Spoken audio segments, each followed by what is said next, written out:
Hello. Hey, is this Jesse? Is this Banana Head? This might be Banana Head. Formerly Banana Head. Formerly Banana Head. Jay, how are you? I'm good. How are you? Well, I'm happy that you're able to take some time from your busy global domination schedule to call in. What the hell is going on with frickin' Brannigan? The whole world is singing your praises. Man, I don't know. I guess a lot of hard work's starting to pay off. Or maybe we've just fooled everybody. Is your head spinning? I mean, it just seemed to, when I was talking to one of your managers, he's like, this came from nowhere. I mean, bands will always say that they're working really hard, but sometimes success comes to you in a surprising way. Yeah, I would think so. I mean, we just kind of, I guess, with the name change and the new batch of songs, we got a good team together, and as soon as we teamed up our two managers, it's just kind of blown up. I mean, everybody they're sending it to is loving it, and, good things are happening. We're still working our day jobs, though. Baby steps, baby steps. Exactly. So Brannigan is number 1 and 3, respectively, on the iHeart Radio. That's like nationwide, correct? Yeah. We'll talk a little bit about your history, because a lot of people here in the DFW area know you by your former name, which was the Vehicle Reason. What inspired the name change? We started off not really knowing what to call songs or to call ourselves, and we actually had somebody come up with a list of names, and we picked the Vehicle Reason, and we all really liked it, and it served us well. We released 2 CDs under that name and had pretty good success, but we felt that to take it to the next level, we really needed something a little more concise. Because I can't tell you how many conversations I had with people, that didn't know us, and throughout the course of a 5 or 10 minute conversation, I'd have to repeat the Vehicle Reason, 5, 6 times. And so, after a lot of tugging from the rest of the band and management, we ultimately decided that it was a good idea to change, and I think it's really worked out for us. I don't know. That's just kind of it's kind of one of those things you had to do. We had to mature and make changes that were necessary, I guess, to propel us to the next level. Well, Stone Temple Pilots had to do that, because I think initially they went by the name Shirley Temple's Pussy. So. They did. I read that recently, actually. I was just doing some Googling and Wikipediaing, and I read that, and so yeah, we didn't have any obscene language in it, but it definitely left something to be desired. And believe it or not, we've caught some backlash from our diehard fans. Yeah, but that'll go away, especially once you start. Well, actually, it will probably increase, because the diehard fans get testy when their local band gets famous. Hello, Blue October. You can't have my band. Yeah, exactly. It kind of becomes, they feel like you're their pet or you're their little secret. When everybody finds out about it, they get pissed. Mm-hmm. So, that's part of the growing process. Actually, we heard, we caught some crap, but now the things are kind of taking off.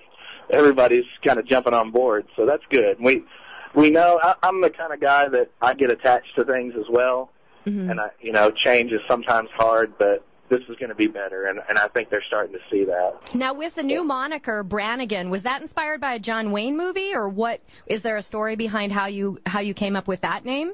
I wish I had a really awesome story for you, but I don't. Okay. I'm kind of really into words, and I'm a nerd, dictionary.com word of the day subscriber. And believe it or not, we were in the process of changing our name. Each member of the band, me, Mac, and Nick, we were all separately coming up with lists to discuss when we all got together. And that one happened to pop up in my inbox, and I read the definition and loved it. It kind of fits the persona of the band. We've been known to be a little rowdy and, classic rock band, I guess. Is that what a Brannigan is, a show-off? Whoa. Brannigan is a drunken revelry, or to carouse. Oh. Kind of like good timing. Let's talk a little bit about MTV. You guys just signed a licensing agreement with them? Well, after we released the first record, they licensed 3 of the songs. They put 2, I think, on the internet versions of The Hills and the DVDs.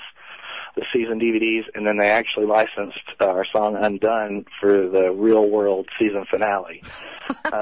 They blanket licensed the second one, but never actually placed any songs, and then they're wanting to do a blanket license on this new EP.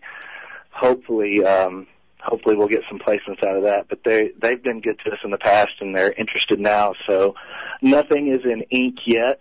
I mean, they actually sent over the licenses, but we're still kind of working out what we're going to do and which shows we're going to be on. Do you have any wish? Do you want to be on Jersey Shore? I don't want this to come out the wrong way. I don't watch it. I know it's a guilty pleasure for a lot of people. Right. The thing that I was worried about at first is our music being associated with the Jersey Shore. But it's like, cause, you don't want that stigma. You don't want, I don't want people to think that that's where we come from, right, or, that's what we're about. But when there's, record-breaking audiences, being an independent band, what do? I say you take it.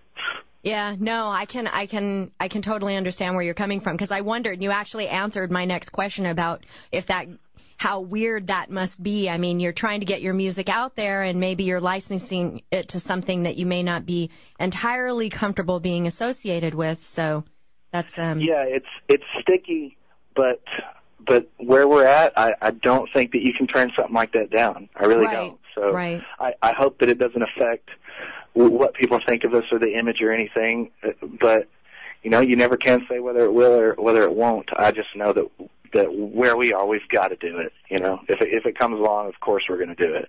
Now, you mentioned the EP. Is there a tangible version of that? Because I know the songs have been available on iTunes, but I'm curious about the actual, like a hard copy of the EP.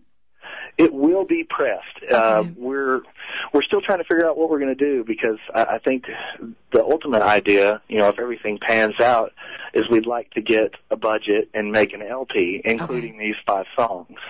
If that doesn't start to turn out, then we'll just press the EP as is. We're still mastering and mixing a couple of the tracks, but we do have Lucky Sound available on iTunes, and we are going to post Edge of Hell pretty soon. And then there will be a third one called The Passover that we're still mixing right now.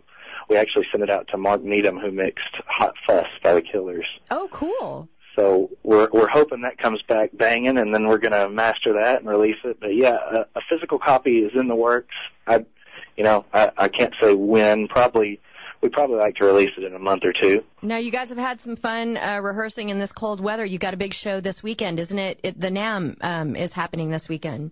Yeah, we practiced all weekend for that, and we're actually out at our drummer's farmhouse, and we've got a garage out there that we're using, and it's pretty chilly, but we've got a couple of space heaters that have kept it manageable. Well, congratulations on what's been happening so far. Truly, congratulations. I can only imagine where it's going to go from here. Well, I hope so. I hope that we can, my only hope is that we get as big and as artistically developed as Kesha. Ah, really? Okay. Yeah. Well, she's one of my top songwriters. I can't tell if you're being facetious. You're killing me. Well, you're like, okay, he just really threw a curveball at me. She seems like she would be fun to hang out with, but man, her music kills me, but there's a lot of stuff that does that lately. Jay, my heart just sank. It's like, I don't know what to say to that, Kesha. No. Yeah, totally not serious. All right, I can love you again. NAMM this weekend, and what's next on the hit parade for Brannigan? Let's see, NAMM is this weekend. We're going out to do the Sennheiser stage, and I think we're going to do an internet radio show in L.A. Sunday night, and then Monday we're headed to the Gibson Custom Shop in Vegas. Oh, fun. Yeah, they're talking about picking us up and hopefully giving us some free gear. I could use some more Gibsons. After that, we got a show in Houston. I'd be a liar if I told you that I knew where it was, but it's January 21st in Houston. I guess if people listen to this interview, you can check it out on our Facebook or our website, branniganmusic.com. And after that, we're going to keep pounding away and trying to get Lucky Sound and the Edge of Hell into as many ears in the industry as possible and see where it takes us.